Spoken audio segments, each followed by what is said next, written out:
I think we should be safe at this point. The Master is dead, all the major resistance has been cleared out. I've killed most of the enemies when I came in here, so I'm not really expecting any more trouble.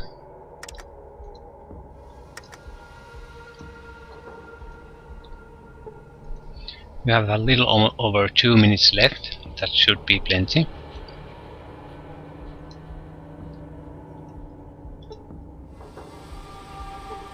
I'll use a steam pack though, just to be sure. We're at full strength now. And then we'll just run out of here. Maybe we can talk to Laura.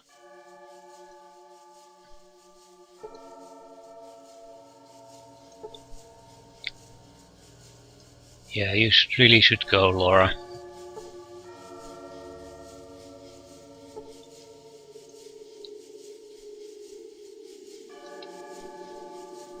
Bye-bye.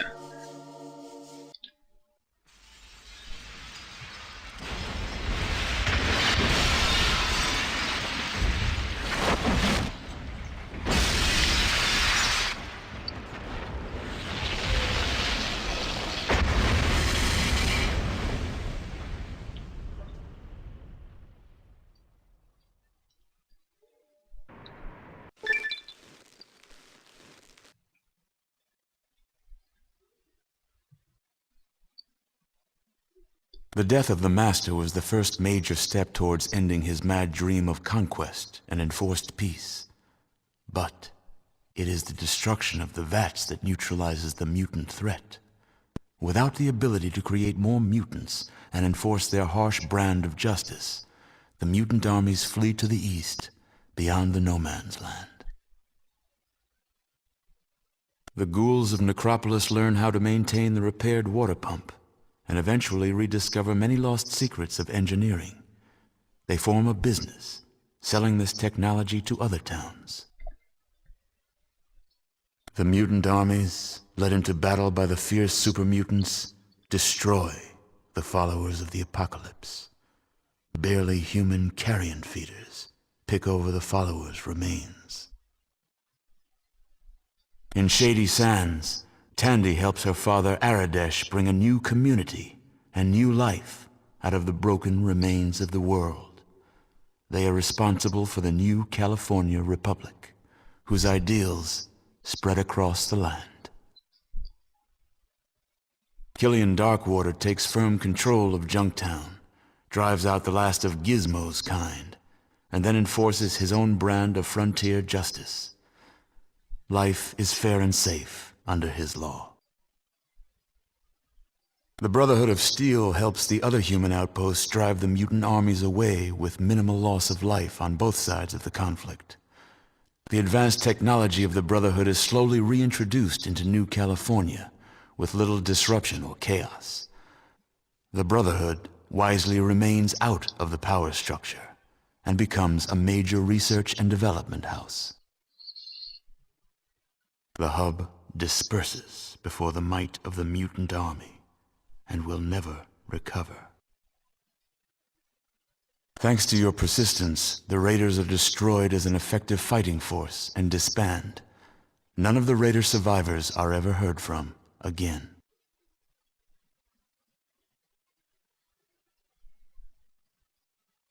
Your involvement with the various places and people of the wasteland is well documented by future historians.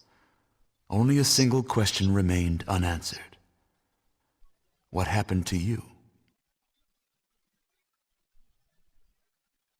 You've done it. That's wonderful, amazing. I'm so proud of what you've accomplished, what you've endured. There's no way the people of the Vault can ever thank you enough for what you've done. You've saved all our lives. Who knows? Maybe even saved the human race. Yes. That makes the rest of this even harder. Everyone will want to talk to you. Every youngster will look up to you and want to emulate you. And then what?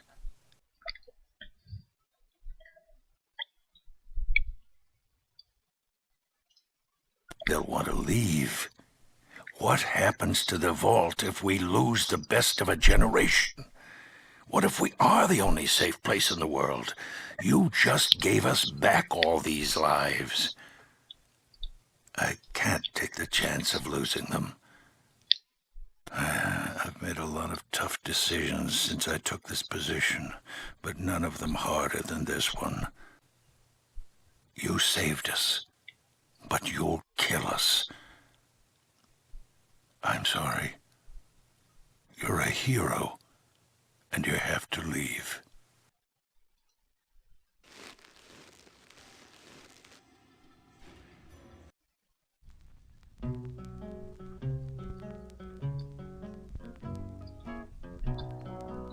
Nice bittersweet ending.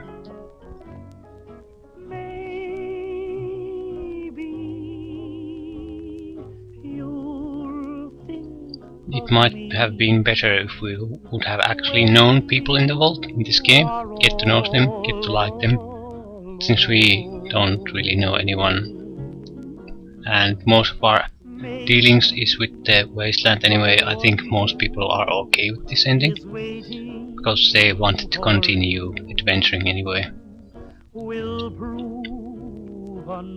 But I think that's sort of the point. It's just that interesting ending that you are the hero and you're not treated like one at the end. You'll just have to endure more crap. I think the worst and best ending of this game was in an old PC game where you save the world from total destruction and nightmares, hellish living, but the way it's structured means that the rest of the world will never know about it and will treat you basically as a mass murderer, and the game ends in you winning saving the world, coming out of your sort of apartment, and the police is waiting for you and they shoot you down. So congratulations, you won the game, saved the world, and as a consequence you'll be treated as a murdering monster and you're dead. But as far for Fallout, it's a decent enough game, I suppose. The user interface is pretty weak at this point, especially the inventory. It's just a pain in the ass. You don't want to have anything to do with it. No easy way to manage equipment. And as much as I like this one, I think the second game in the series is much better, and it improved a lot of the user interface problems. It's not great there either, but it's just like the one familiar but improved. So I think the sort of role-playing options in the second are a bit more interesting. But on the other hand, it also is at times a bit over the top, so if you like the seriousness of the first game, the second game might not be so endearing, because there's a lot more humor and jokes thrown in. So if you are not a fan of that, you might prefer the first one, but in every other way I think the second one is simply superior, and I don't mind the humor and additional options like having the ability to get married, be a boxer, become a porn star, things like that. So as much as I like this is an okay game, but the second one is simply superior as far as I'm concerned. Still not a bad game, certainly, and easy to play through even now. The only thing I have trouble with really is the yeah, item inventory, that's just terrible. You have to scroll through a gigantic list of items. Maybe if you bought bags and but that's not really a solution. That's treating the symptoms and not the problem of the crappy inventory management. But besides that, I still enjoy this game very much, and it's actually much more enjoyable if you do some free characters like that who have absolutely terrible stats like intelligence, things like that. So it really alters how you can play the game. And a high charismatic character with great speech, I think you can avoid combat in this game pretty much entirely. Very intelligent, very charismatic, great speech, and you have a ton of options. And people believe things you tell them, and they're convinced by your speech, something we had no chance of doing with our character. We were heavily combat focused. In that way it's a bit dull, especially since the doctor skill proved to be utterly useless in this game. I hoped it would be a bit better. It was sort of a backup just in case we get crippled limbs, but we didn't, so it proved to be entirely useless. And we didn't really had trouble finding skills to put the skill points we got anyway, so I think there's a lot of imbalances in this game, perks being useless, things like that.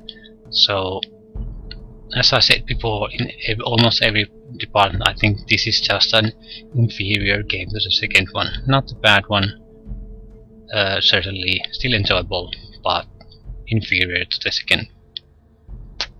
And I'll leave it at that. I think there's nothing after this. Yeah, that's the end.